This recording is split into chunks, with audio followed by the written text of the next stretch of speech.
और central bureau of investigation CBI आम आदमी पार्टी के खिलाफ, अरविंद केजरीवाल जी के खिलाफ षड्यंत्र रच रहे हैं। यह षड्यंत्र पिछले 2 साल से चल रहा है, लेकिन इस षड्यंत्र का प्रमाण पूरे देश के सामने आज आ गया है। कल सुप्रीम कोर्ट में अरविंद केजरीवाल जी की बेल की हियरिंग थी। उस बेल की हियरिंग में भारतीय जनता पार्टी की सीबीआई ने सुप्रीम कोर्ट के सामने खड़े होकर बोला कि हमें इस मामले में एफिडेविट फाइल करने में समय चाहिए। आज हियरिंग मत करिए, हमें 1 हफ्ते का समय दीजिए, हमें 2 हफ्ते का समय दीजिए, हमें एफिडेविट फाइल करने में समय चाहिए। सुप्रीम कोर्ट भी क्या करता, जब वहां पे सीबीआई का वकील खड़े होकर बोलते हैं, केंद्र सरकार की सीबीआई बोलती है कि हमें समय चाहिए, तो सुप्रीम कोर्ट ने भी समय दिया और 2 हफ्ते बाद की तारीख अरविंद केजरीवाल जी के केस की लगा दी। लेकिन आज जिस एफिडेविट पर सीबीआई ने कहा कि हमें फाइल करने के लिए 1 हफ्ते का समय चाहिए, आज वो एफिडेविट दिल्ली के देश के हर अखबार में छपा हुआ है। इसका क्या मतलब है कि जो एफिडेविट सीबीआई कह रही थी कि हमने तैयार नहीं किया, हमें तैयारी के लिए 1 हफ्ते का समय चाहिए, तो वो आज देश के हर अखबार में कैसे छप गया? इसका मतलब है एफिडेविट तैयार था। इसका मतलब है कि सुप्रीम कोर्ट को झूठ बोला गया। इसका मतलब है कि सिर्फ अरविंद केजरीवाल को कुछ दिन और जेल में रखने की साजिश कर रही है भारतीय जनता पार्टी की सेंट्रल ब्यूरो ऑफ इन्वेस्टिगेशन। और ये कोई आज की बात नहीं है। पिछले 2 साल से लगातार आम आदमी पार्टी के सभी नेताओं के खिलाफ षड्यंत्र किया जा रहा है। सभी नेताओं के खिलाफ रेड हो गई, सभी नेताओं को बार बार पूछताछ के लिए बुलाया गया और गवाहों को धमकाया गया आम आदमी पार्टी के नेताओं के खिलाफ गवाही देने के लिए। इतनी रेड्स के बाद भी 1 रुपया भ्रष्टाचार का नहीं मिला, फिर भी आम आदमी पार्टी के नेताओं को एक एक करके गिरफ्तार किया गया। सत्येंद्र जैन जी को गिरफ्तार किया गया, मनीष सिसोदिया जी को गिरफ्तार किया गया, संजय सिंह जी को गिरफ्तार किया गया।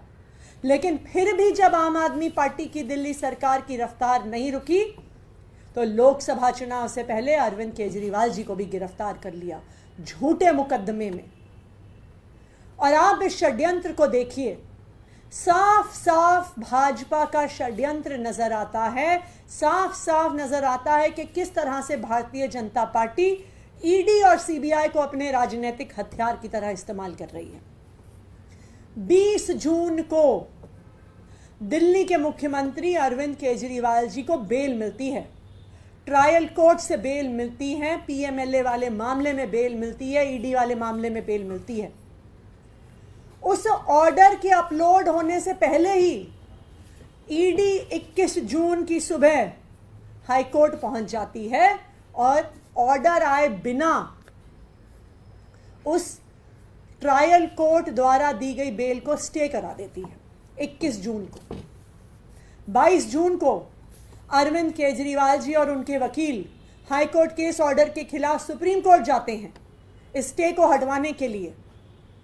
और भारतीय जनता पार्टी को पता है कि सुप्रीम कोर्ट से हर इंसान को न्याय मिलता है, तो भारतीय जनता पार्टी क्या करती है कि उनको जब पता चल जाता है कि ईडी के केस में तो बेल मिल गई, तो वो 26 जून को अरविंद केजरीवाल जी को सीबीआई से अरेस्ट करवा लेते हैं कि वो किसी भी तरीके से जेल से बाहर ना आ सके। तो जब 11 जुलाई को अरविंद केजरीवाल जी को सुप्रीम कोर्ट से भी ईडी के मामले में बेल मिल जाती है, फिर भी आज 24 अगस्त तक अरविंद केजरीवाल जी षड्यंत्र की वजह से जेल से बाहर नहीं आ पाए। जब अरविंद केजरीवाल जी का ये मामला, सीबीआई की गिरफ्तारी का मामला सुप्रीम कोर्ट पहुंचता है, सीबीआई को 2 हफ्ते मिलते हैं, उनको जवाब फाइल करने को दिया जाता है। तो कल कोर्ट में सीबीआई आके खड़ी हो जाती है और कहती है कि हमें और समय चाहिए। ये अखबार इस बात को साबित कर देते हैं कि सीबीआई को समय नहीं चाहिए था। सीबीआई अपना एफिडेविट अखबार में दे सकती है, मीडिया को रिलीज कर सकती है, लेकिन सुप्रीम कोर्ट को नहीं दे सकती, क्योंकि उनको अरविंद केजरीवाल को लंबे से लंबे समय तक जेल में रखना है। और ये पहली बार नहीं है। जब मनीष सिसोदिया जी का केस सुप्रीम कोर्ट में लगा तो इन्होंने बिल्कुल वही चीज करी। 15 जुलाई को हियरिंग थी मनीष सिसोदिया जी को। इसी तरह से भारतीय जनता पार्टी की ईडी और सीबीआई आके सुप्रीम कोर्ट को कहते हैं कि हमें और समय चाहिए, हम जवाब नहीं फाइल कर पाए हैं, और उसी वजह से 15 जुलाई की हियरिंग 29 जुलाई तक पोस्टपोन हो जाती है। लेकिन मैं भारतीय जनता पार्टी को ये कहना चाहूंगी कि वो चाहे जितनी भी कोशिश कर लें, जीत आखिरकार सच्चाई की होती है, जीत आखिरकार सच की होती है, जीत आखिरकार सत्य की होती है। हमने मनीष सिसोदिया जी के केस में भी देखा कि ईडी की तमाम कोशिशों के बावजूद, सीबीआई की तमाम कोशिशों के बावजूद उन्हें आखिरकार सुप्रीम कोर्ट से राहत मिली।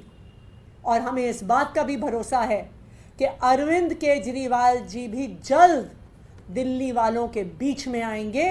भारतीय जनता पार्टी का हर षड्यंत्र जो वो सीबीआई के माध्यम से रच रही है, ईडी के माध्यम से रच रही है, हर षड्यंत्र उनका फेल होगा।